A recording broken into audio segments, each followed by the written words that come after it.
everyone, it's me again from FanGirl, here again for more movie reviews for you today. So today we're going to be reviewing a movie that came out in 2019 called Jojo Rabbit. A movie about a boy named Jojo Betzler who is trying to find his place during World War II.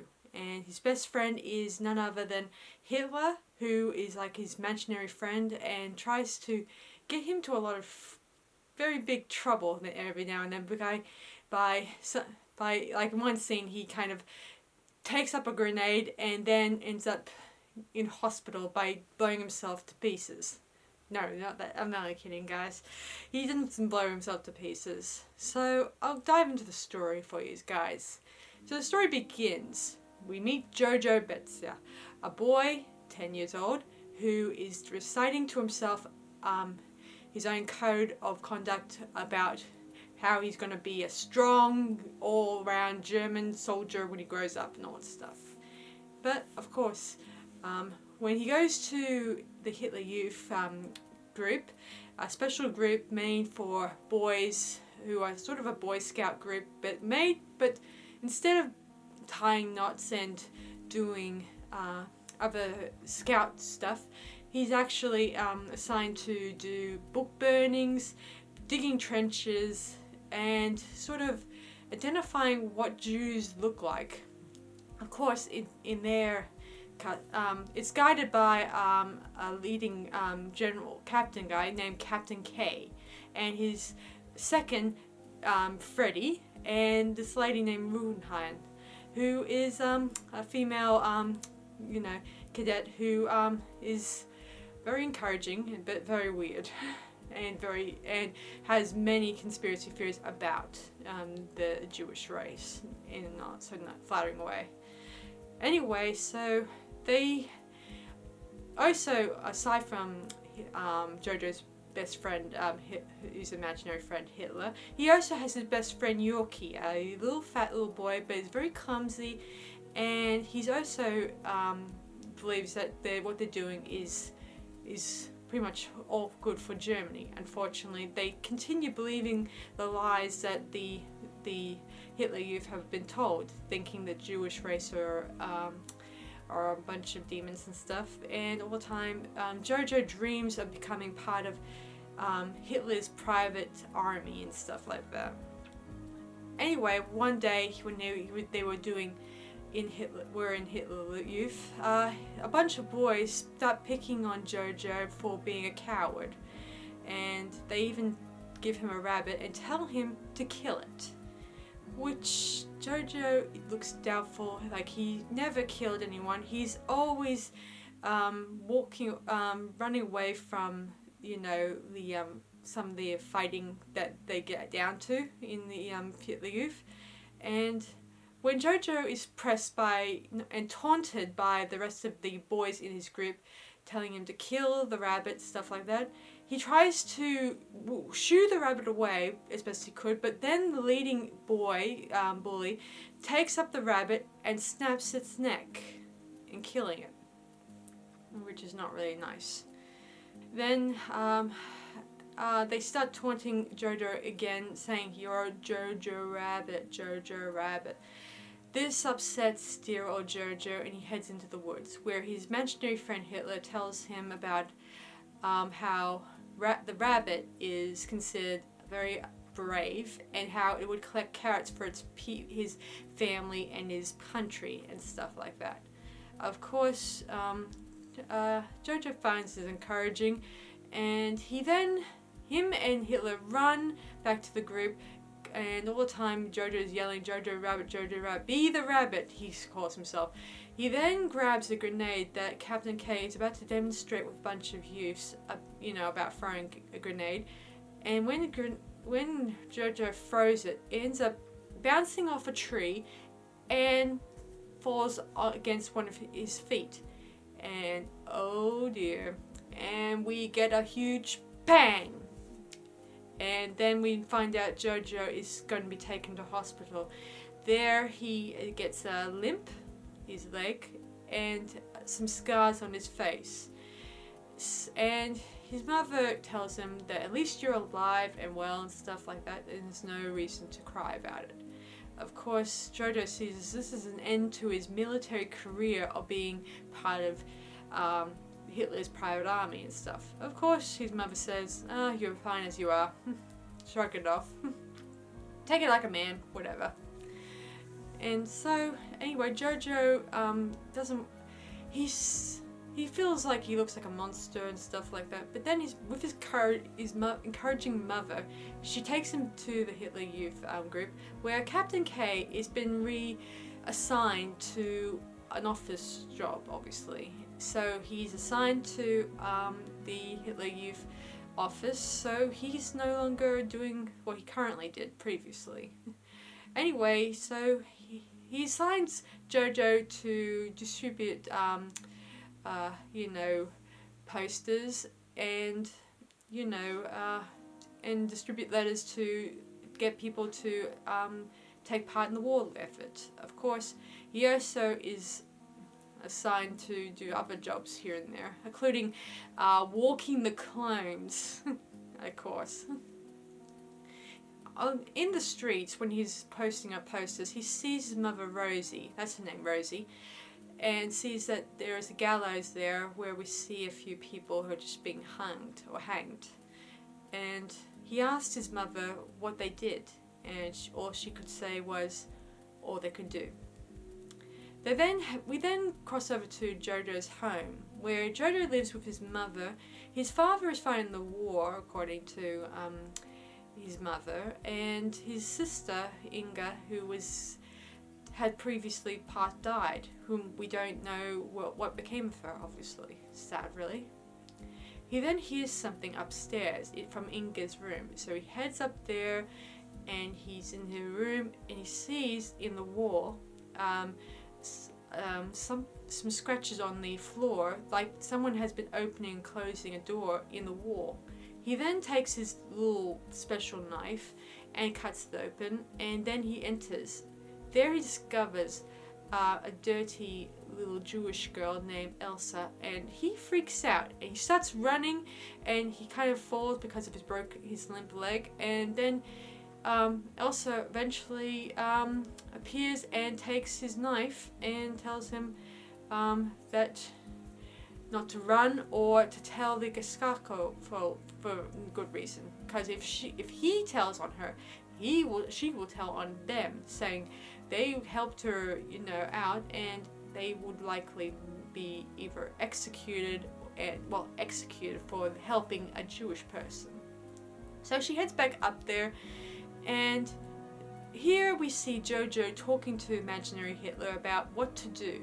Of course, Jojo came up with a simple solution by negotiating with the Jew to get her out of the house. So he gathers up a kitchen knife, and a pot as a helmet, and he approaches Elsa's hiding place. He asks her, would you leave, and all that stuff, but of course she appears behind him and takes the kitchen knife and tells him to get out of her room. And of course, Jojo is shaken up by the experience, and he's now lost 2 knives, so he's in big trouble. Soon enough, Rosie comes home, and he tells her that he heard Inga's ghost in the attic, and she says, "Oh, all I hear is just rats." So all the time he's actually guarding his mother as she's having a bath and stuff like that, and he's a little worried that for her safety, I think. Also, as she's tucking him in, telling him what she's got to do, she's going to do some other stuff.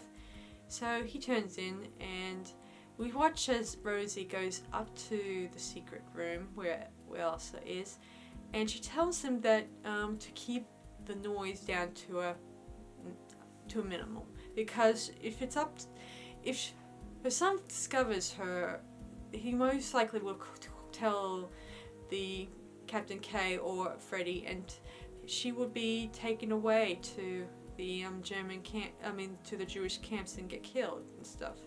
Of course, she also says if it's a choice between her her son and her, she most likely would have chosen her son because, well, it's her son after all, sadly enough.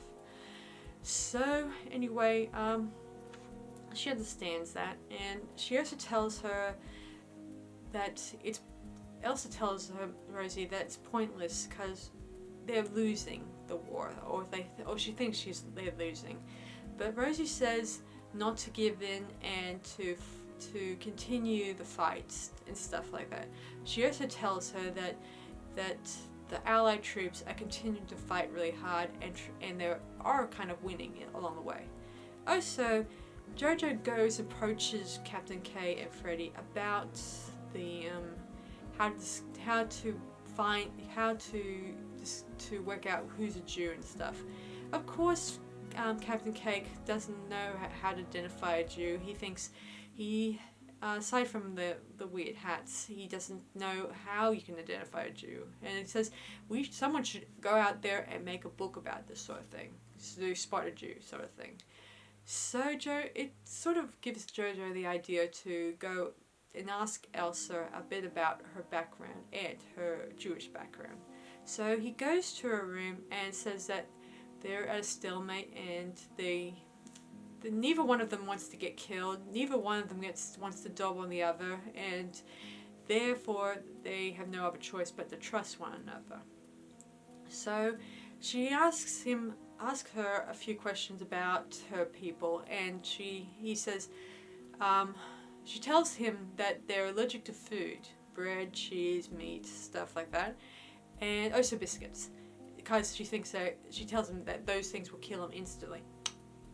Of course, this is a ruse to get Jojo to get her some food. Of course, Jojo says, "Very funny. I'm not.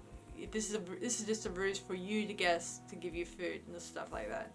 Of course, she says he tells her, bluffs to her, saying, "There's no food and we don't know what you could do." Of course, Elsa tells him that your mother found me some food. She's nice and stuff like that. Of course, Jojo thinks that and Elsa finds that it's nice that Rosie's mother treats her like a human being, and Jojo doesn't even think Elsa is a human being. He's believing all the conspiracy theories that's been circulating in Germany, obviously. Anyway, he then goes on to tell her in a nasty way that the Jewish people were weak and stuff like that, and then this upsets Elsa, so she approaches him and tells him that they're not weak and that they have fought giants and battled, and the fact that they're God's chosen people, yada yada yada. And she tells him that you are just a poor boy who's guided by a man who can't grow a full-grown mustache. This scares Jojo away, and of course he continues to resent the fact that of Elsa being there, obviously. He also comes up with a second plan of trying to weed out information from her, obviously. Anyway, later on, he tries to get her to tell her more about the Jewish race by telling him where they live and where the Jewish mother queen lays the eggs, whatever that means. This is really weird, the stuff that they learned. So she says that she'll write what she knows, but not tell anything about her background or family. So she starts drawing a picture of Jojo to explain this is where your Jews live. I think she's referring to the fact all his bizarre ideas on the Jewish race, stuff like that. Weird. Also, she tells him about her fiance Nathan, who is fighting in the resistance, and he proposed to her and hopes to marry her and after the war and go off to France to live and stuff. Of course, Jojo thinks this is cock and bull, so he then goes to the library to look up Nathan's favorite poet, writer, and he starts writing a fake letter to Elsa, telling her that Nathan has gone off and found someone else, found another girl he likes, and is breaking up with her. This upsets with Elsa, and so she doesn't talk to Jojo.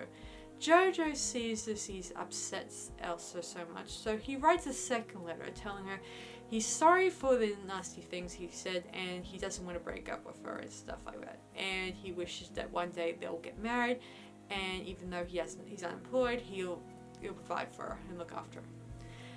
Anyway, so moving on. Meanwhile, Rosie is walking with Jojo, and she tells him about how years ago this area was full of lovers and great love stories and stuff like that. And Jojo's like, there's no time for love at this time because we're at war and stuff like that. But Rosie disagrees. She says that there's always time for romance and love and stuff. And so he pretty much as they're talking, he wonders about what Elsa talked about with him. He also thinks he's ugly for her, and he also remembers a conversation where he and Elsa was talking about what Jews like, and she also tells him about how they like gold, silver, shiny things, and he also adds ugly things. He says Jews love ugly things. I think in this scene where he's pondering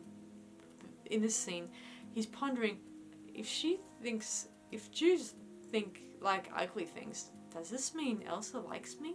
Stuff like that. He often ponders this, and when he does talk about love with his mother, she begins to explain about how how this world was full of love and interests, and that there's plenty of time to fall in love. And she tells him how love is experienced, like butterflies in the stomach experience. I had this theory myself, and I could never figure out. I never had the butterfly experience. It's usually something else. So she also explains that the war will be coming to an end and the Allies would win. Of course, Jojo continues to think that this is cock and bull and says that Hitler and his group will win. Of course, this is another attempt at people making up lies and stuff like that. So Jojo, he doesn't believe his mother so much. He also, as they're riding their bikes home, we also see some troops coming back from war who are very badly injured, and we then see, in one scene we see them going off to war, and the next minute we see them broken up, meaning is this what they're fighting for? It's not. Is it worth it? I don't know. I can't really tell.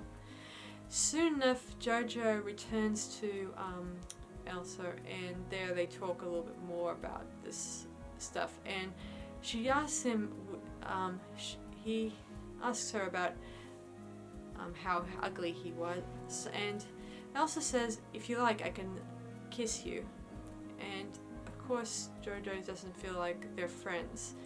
She then gets she notices that she's very filthy, so Jojo suggests that she can go to have a bath for a bit. Just then the Hitler group group guys arrive, and they're there to search for someone or some evidence of a Jewish person. They start checking Rosie's belongings, Jojo's belongings. I guess and of course also Captain K and Freddie arrive, who came up with the excuse of saying that they come to just to deliver some more posters for Jojo to distribute. Of course, when they do meet Elsa, she makes up she lies and tells them that she's Inga, Jojo's sister. They then head into Inga's room, and there they are examining things, and there they ask for her papers, obviously, and she gives them the papers, and Captain K looks at it, and he remarks that how much the photo looks like she's a ghost in the photograph. And of course, the photos are like, say, either 3 or 2 years old, obviously, I'm not sure. And he asks her the birth date on the certificate, obviously, and she says the date, and he says, fine, and then hands it back to her passport. The also the Scoutful guys, they find the book Jojo is writing in to write about Jews. It's called Yoo-Hoo Jew, whatever that means. And they start scoffing at the illustrations of the that Jojo drew, and they even scoff at some pictures of Nathan, where he's killed by being shot out of a cannon or other stuff. It's really, and Elsa pretends this book belongs to her, even though both Captain K and Jojo, who previously talked about it, know that this may not be true. Anyway, they eventually leave, and Jojo is a bit relieved that didn't get caught. And there we find out they also made a mistake on the passport, that it wasn't the date of that she said that it was Inga's particular birthday. She made a mistake on the passport, and then we realized that Captain K was probably covering for them, which is a bit weird when you think about it. Soon enough, Jojo, Elsa starts realizing if they find out about this, they look into her records, will come back and take Elsa away. Of course, Jojo tells Inga that no one knows that Inga's dead, obviously, and so she could stay. She could continue to masquerade as Elsa if she wants, and all that stuff. And but she says to Jojo they're not friends, and there's no point in being friends, because she's really still upset about the illustrations in Jojo's book and doesn't wish to be friends with Jojo. So she then goes back into the attic, obviously. Later on, we see Jojo walking around the streets, and there we see a butterfly perched on the ground. We also notice that the whole city is becoming more and more of a ghost town. You can see the buildings are now getting crumbled in a worse kind of way. And so the butterfly, I should say. The butterfly starts hovering in it, and Jojo follows it, and there we see that near the gallows, Rosie's hanged body, and Jojo gets upset by this, and he starts crying, and he sews her shoe, and he ties it. So you guys know, Jojo at the beginning didn't know how to tie his shoes at first, but now that he ties his mother's shoe and he starts crying about his mother, he gets so upset, he heads back to his home, and he's about to kill Elsa, but he's too upset from what he felt, what he's seen of his dead mother. So he crumbles to the floor, and Elsa comforts him. There we learn later on at night that Rosie was part of the resistance against the Nazi party, obviously, and a couple of her friends had arranged Elsa to stay with her, of course. And Elsa's family, as it turns out, her mother and father, they were taken away to a place and never returned, which could have been one of the Jewish camps that kind of killed the Jews in secret. Kind of sad when you think about it. So soon enough, it's up to Jojo to look after Elsa at this point. So at this point he's wandering the streets looking for garbage, food and stuff to survive, obviously. The town itself is completely dissolved into nothing, as it turns out, and it looks like that very soon the final push for the Allies will be coming very soon. So anyway, soon enough it arrives, and we see Yorkie, who's now in a damaged soldier's suit. I should mention, Yorkie at this point is joined and become a soldier. He's only 10, at this point. But so you guys know, at this final stage of the fight, the Nazis are desperate, so they end up sending the 12 and 10-year-olds to fight against the Allied troops. So we watch as Freddy and Captain K and everyone fighting the war of best they could. Of course, we even see Captain K and his Freddy wearing the femme-bonding type uniforms they made recently, which look really weird. Anyway, all Jojo could do is just watch as members of the Hitler Youth and soldiers and members of the Germans volunteers fighting against the Allies. Of course, as we watch, kids get killed, and Jojo quickly hides inside one of the abandoned building's basement and waits till everything calms down. Soon enough, everything calms down. The Allies won. German soldiers are taken away to be executed, and everyone's wounds are getting treated, stuff like that. Soon enough, Jojo is approached by an Allied troop who drags him to where the German soldiers were and planning to be executed. There we see Captain K, who tells Jojo that it's all done. It's all kaput. No more, that the fun times are over, according to him. And he tells Jojo that to look after his sister, to Jojo's sister, and he tears off the jacket that he was wearing. It's a German jacket that the previous soldier gave to him to make sure doesn't get shot by the other side. And he calls Jojo a Jew and spits on him, and the Allied troops tell him to go home, obviously. There we hear Captain K being executed, we hear gunshots, and Jojo quickly runs as fast as he can away from all the gun shooting noise. He then meets Yorkie, who's still alive, and Yorkie says that he's going to go home. He wants a cuddle from his mum. He then goes on to explain to Jojo that now that the war is over, Jojo's girlfriend, Elsa, can go home or just be free. We don't know if she has any home left at this point, seeing as she has no parents. Anyway, so Jojo starts pondering this and realizes that Elsa's the only person left in his life, and he has no mother and no other. And I don't even know if his father's still out there. He's fighting the resistance. He may still be alive. I don't know. He could be was held captive by either the German troops. Who knows? We don't know. Anyway, we're left in the dark about this. So soon enough, he heads back home and he tells Elsa a lie, saying that the Germans won and she must stay there.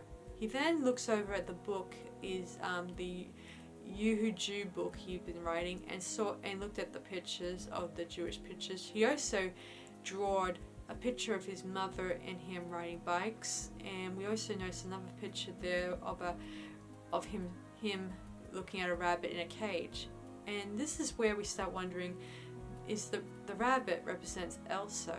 So he starts realizing he can't prison Elsa here anymore. So Jojo is ready to take Elsa away from everything. So he starts pepping up, and then as he's heading out the door, he runs into imaginary Hitler, who tells him not to leave. And of course, Jojo tells him it's over and all that stuff, and he's in love with Elsa. And he then kicks the imaginary Hitler, out the window. And then he goes to Elsa and ties her shoe. And as they're heading out, he says that she asks, "Is it dangerous?" And she says, "Extremely." This is just a private joke. Soon enough, they head outside, and Elsa sees that a motorcycle of the Allied troops flying the American flag all around the place. She then approaches Jojo, slaps him a good one, and tells him, and he knows deep down he's in the wrong, and he then says, what do we do now? And then they start dancing. Dancing to David Bowie in the German way. It was kind of cool. I love that bit. And we then fade out at this point. And then, so what do I think of Jojo Rabbit? That's an interesting question. Well, I think the story is pretty good, and for a time I thought this was going to probably try to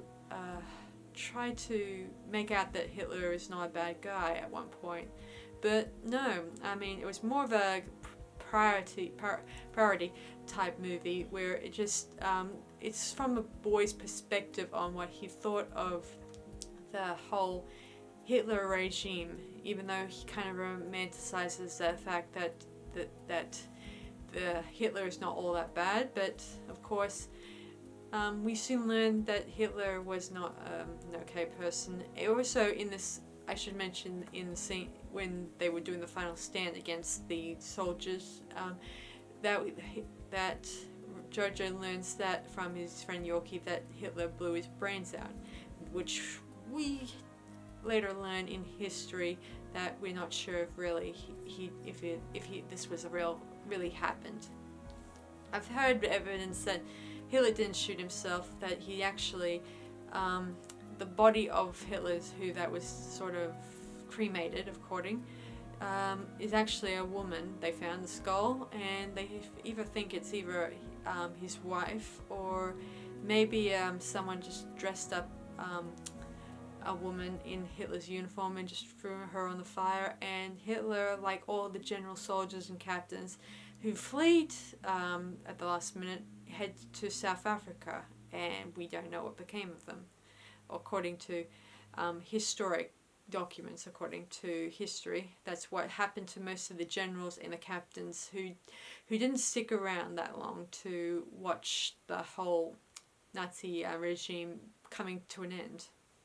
So anyway, what do I think of the story of Jojo and Elsa? Obviously, I think it's an interesting story, and it's, apart from the comedy and humor, I do think that most of the stuff was true. Like, the Hitler Youth was a real thing, and they did teach kids to arm themselves. And most of the part about the Hitler Youth is that it was more of a squealing on your parents type of group, where these kids would squeal on their neighbors and their parents if they're hiding Jews or doing something wrong against the Jewish party, obviously, and I mean against the Nazi party, obviously. And of course they would either be taken away, and they would tell the kids, "Good Kreitz, you just turned in your parents," stuff like that. Of course this is true. Also, I did find out in the final stand that a lot of those kids that were 12 and 10, they did fight in the war, and I think almost all of them all got killed, obviously. It's a little sad. Also, the female ones that were also assigned to the Hitler Youth, they were only assigned to maybe to get pregnant and hopefully continue the race. This is probably another weird thing that goes on in Hitler's mind. As I said, Hitler was a delusional thinking man when I think about it. He's not a nice man to think about.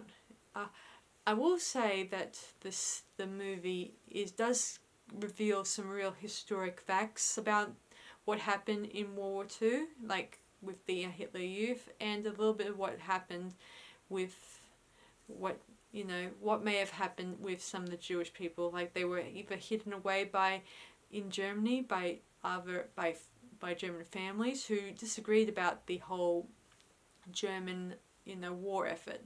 So it was an interesting thing. I mean, I've actually watched a lot of other movies that took place during World War II, and a lot of the times, most of the time, the Germans or the Nazis would try to hide the fact that they either thought a Jew or try to help them or assist them, which kind of makes me think that Captain K, he may have knew about Rosie and Elsa, and he probably was trying to hide that fact from his German superiors. Of course, I don't know how it happened. I don't know what, but somehow Rosie gets found out. Probably either by a neighbor or someone who's close to her may have found out and dobbed her in. And of course, that's how she got hanged in the gallows. And I don't know, maybe we will never know at this point because it's not really important in this story. It's mostly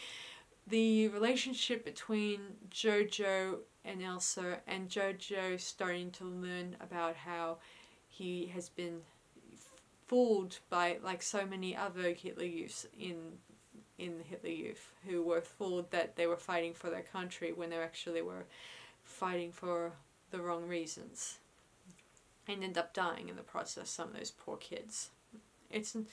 I guess that's not really a good discussion when I think about the Hitler Youth group. There were so many kids who died in real life. It's a little sad. Other than that, I did like the music they used. Like, they used a lot of, I think at the beginning they used the Beatles. That was they used, and they also at the end they used David Bowie's music. And I know what you're thinking. How come they use those musics? Well, maybe they're trying to bring in a little bit of 70s and 80s music to make it a little bit more cheerful or interesting. And I thought it was okay. I liked the David Bowie music at the end. It was not too bad, and I liked it how they were dancing to it. It was pretty cool. Anyway, so I'm going to rate this now, guys. So I'm going to rate this,